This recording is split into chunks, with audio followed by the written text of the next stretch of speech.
Jamel Debbouze et Arthur prévoient de réaliser dès la semaine prochaine un ambitieux projet afin d'aider toutes les victimes du violent séisme ayant frappé le Maroc dans la nuit du 8 au 9 septembre 2023. Ils ont évoqué leur idée sur le plateau de TF1. Invité sur le plateau de TF1 suite à la catastrophe s'étant déroulée au Maroc dans la nuit du 8 au 9 septembre 2023, Jamel Debbouze a indiqué qu'il se rendait dès ce soir sur place afin de constater les dégâts et aider les victimes du drame. J'y vais dès ce soir. Beaucoup dans le même cas que moi tentent de regagner le pays pour essayer de prendre des nouvelles de la famille. Il y a un élan de solidarité absolument incroyable à travers le monde entier. Nous sommes tous hagards face à cette situation et on se demande comment être utile. Concernant ses proches, il a expliqué « J'ai passé mon temps au téléphone comme la plupart des Marocains résidant à l'étranger. On a tous pris des nouvelles des familles, heureusement beaucoup s'en sont sortis heureusement.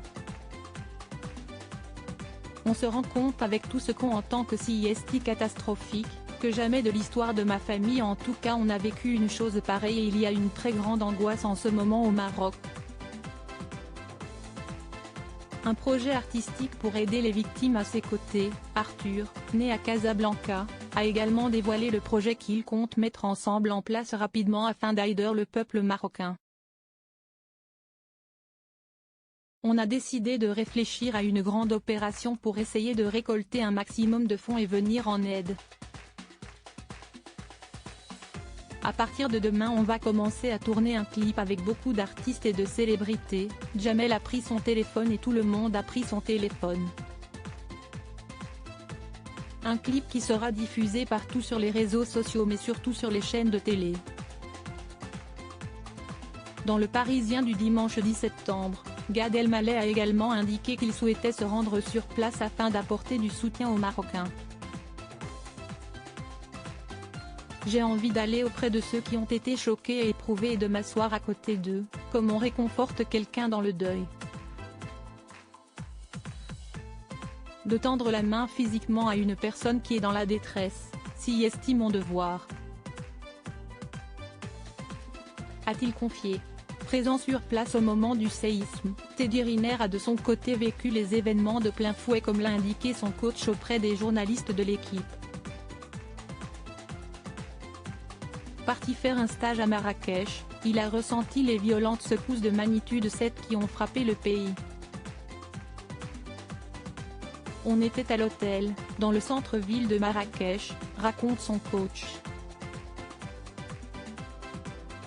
Il était 23h, 23h15 localement vendredi quand on a ressenti la secousse.